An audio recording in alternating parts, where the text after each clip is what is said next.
Hello everybody, welcome back to the channel.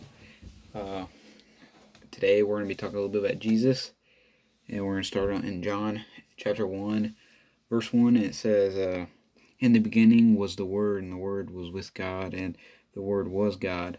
So what this means is God already knew everything that was going to be put in the Bible, and He already knew everything that was going to happen. So He already knew Jesus was going to be born and everything that Jesus was going to have to do for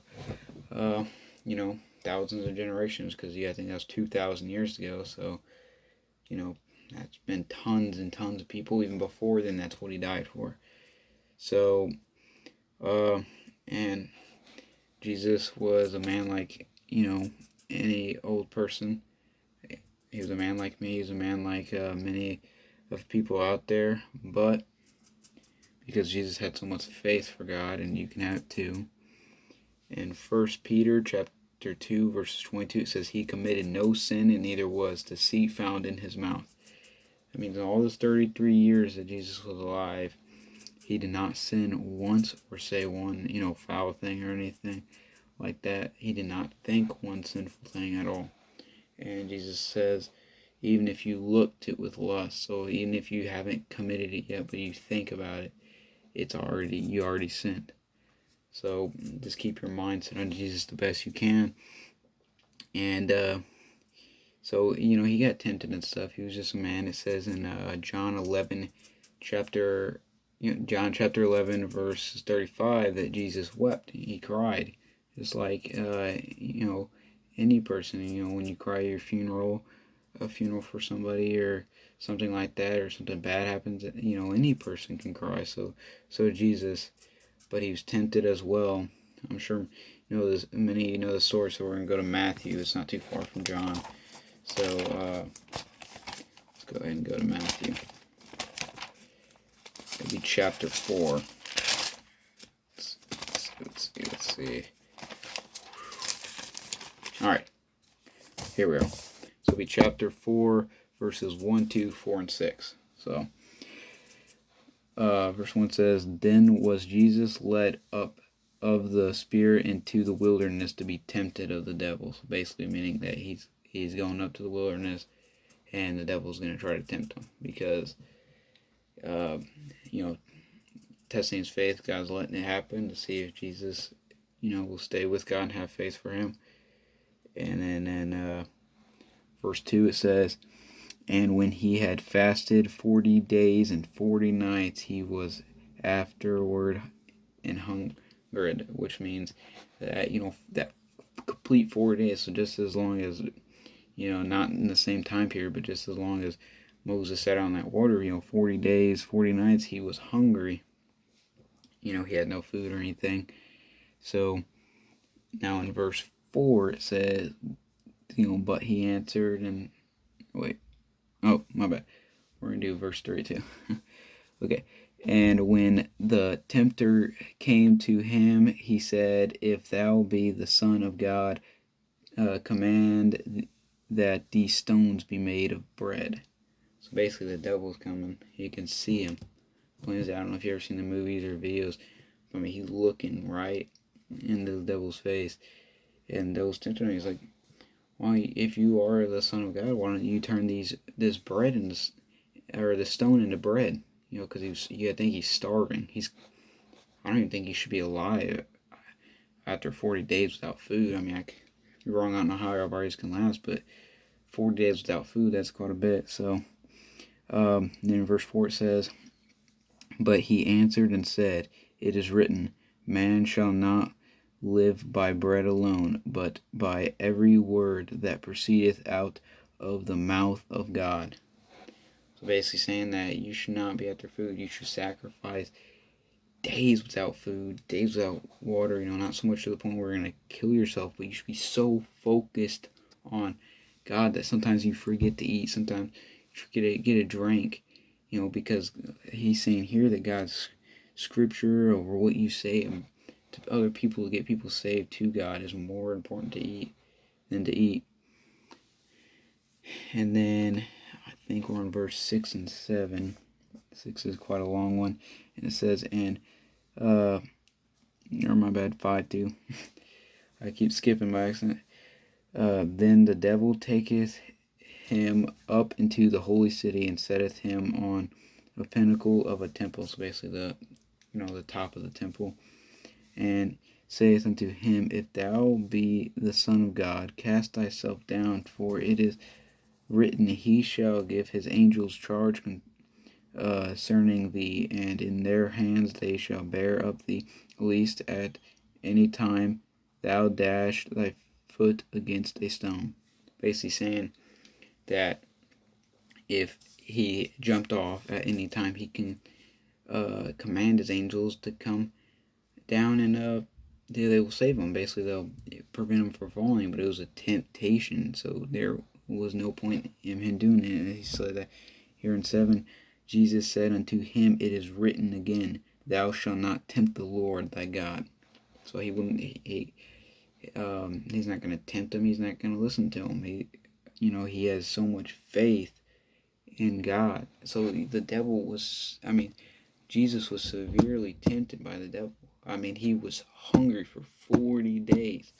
If it was you, you would take that stone and you'd be like, okay, bread, and you would eat it. You would, basically, and then the temple thing, it's like basically saying, I bet you the angels won't come and get you. He's like kind of trying to force him to do it, and if you were a person, you would probably cave in, and he was just a person. So if Jesus can resist the devil's temptations, and so can you. He's just a man like you. Yeah, he was able to heal people, but he was able to heal people through God. He even says that he and God is one. So just you gotta have faith. The devil's gonna be in this side, Jesus is gonna be in this side. It depends on which side are you going to choose? Are you going to go here? Are you going to go there? So make sure you listen to that Holy Spirit. And sorry if you hear that noise, that's my guinea pigs. So the devil was tempted, and the devil was tempted. The devil did tempt Jesus, and a little bit through, Jesus dying on the cross. Jesus had to die no matter what. No matter it was changed. It was written that he was going to die. And it was so written that, see where it's at here. John 19. So let's go back to John here. Put that back in there.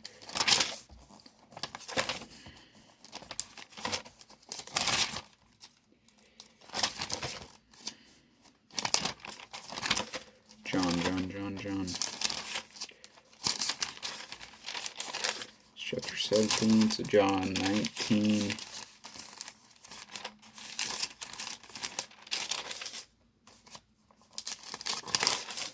Alright, 19 verse 34. Okay, it says, But one of the soldiers with a spear pierced his side, and forthwith came out blood and water. So at this point, Jesus was so prone to die, he had to die, that when he speared him, not only was there blood coming out, but he's running out of so much blood that there was water coming out of his body. And if a man's willing to go, through that much pain, you gotta think of everything Jesus went through. They had pellets on the whips, and they were whipping them. They had this claw thing that was ripping chunks out of them and everything. And basically he pretty much had no skin on his body. They even put a crown and stuff on his head, and it was scraping his head, and slamming nails, big nails through his hand, dude, and him hanging out there, I think it was for 19 hours or something like that, just basically sitting there to die. And even at the end, I think they were supposed to break their legs or something like that when they were done dying, but they didn't. They ended up spearing them instead, and it said that Jesus had no broken bones. Not out of all the torture he went through, he didn't have one broken bone. And so I think it's pretty cool for sure. It stinks that because we're so greedy and selfish in a sense that we sin all this much without a care in the world. And Jesus went through all this pain, for us.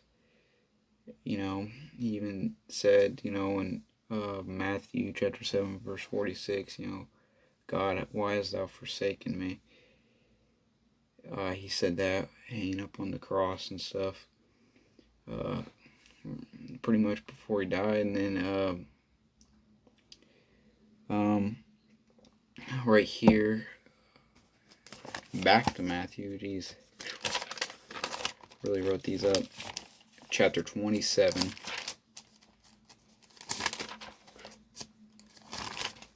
A little bit of flipping here. Alright, chapter 27, verse 54. Yep, 54. 54 says, now when the Centron and they that were with him watching Jesus saw the earthquake and those things that were done, they feared greatly, saying, truly this was the Son of God. And right before,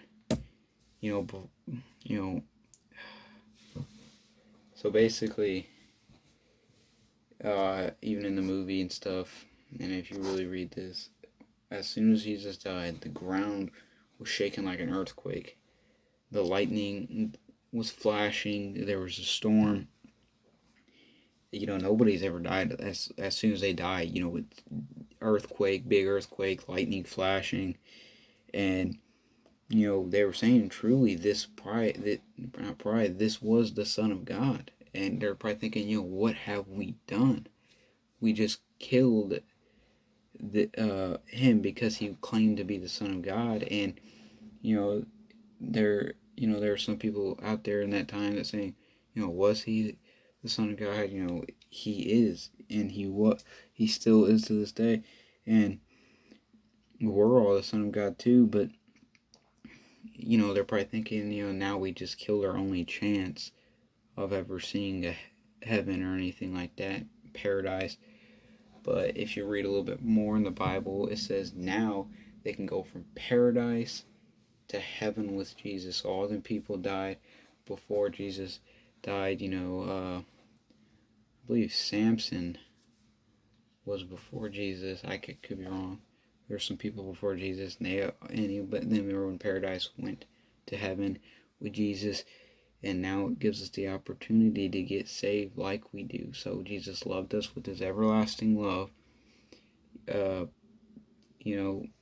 he was willing to go through all that pain and suffering for us. And after all this now, I'm glad he did it so we can go to heaven. Can't wait to thank him when I get there. But going back to a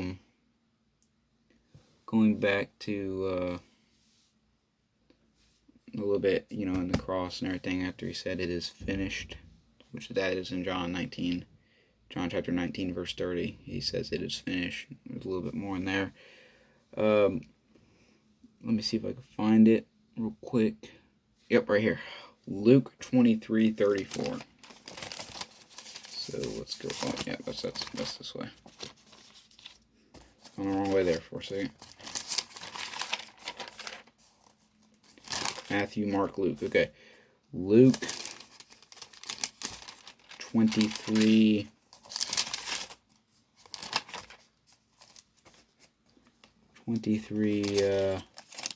Verse 34. And it says, then said Jesus, Father, forgive them, for they know not what they do. And they parted his raiment and cast lots.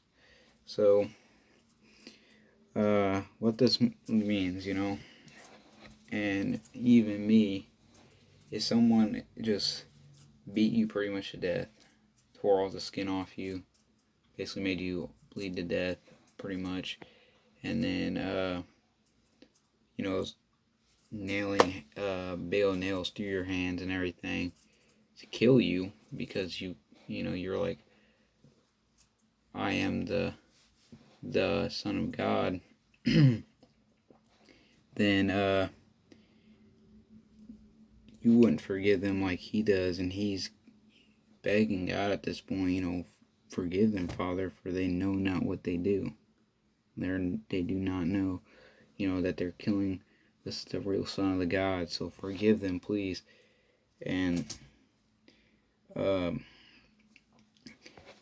one on this earth at this point could do that. Not even Billy Graham, not even Pastor GC. There's no way they would.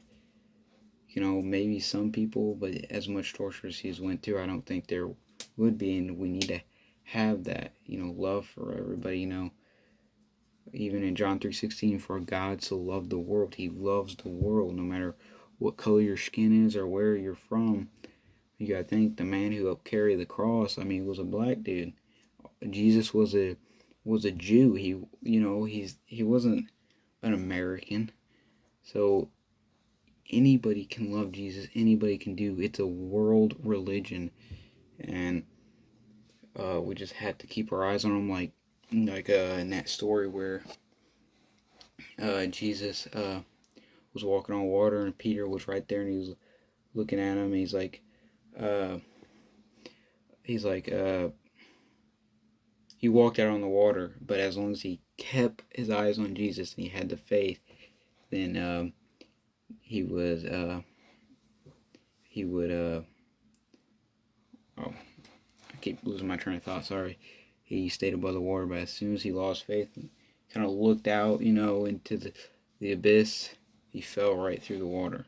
So as long as you keep your eyes and have faith on Jesus, it'll be like that story. You're going to have storms and it's up to your life, but if you do the right thing, Jesus will be like that story in the boat, and he'll say, peace, be still, and obey him. That's what can happen for you. So just have faith. You can look these verses up. They're all throughout the Bible, mainly through John and Matthew and Luke. And one is often Peter, but mainly in that area. So God bless you guys today, and read some more stories about Jesus, because Jesus is all through the Bible. That's just some of the stories and some of the stuff that he did. So just really think about what he did for us and why you should spread this and get saved. I'll see y'all guys in the next video.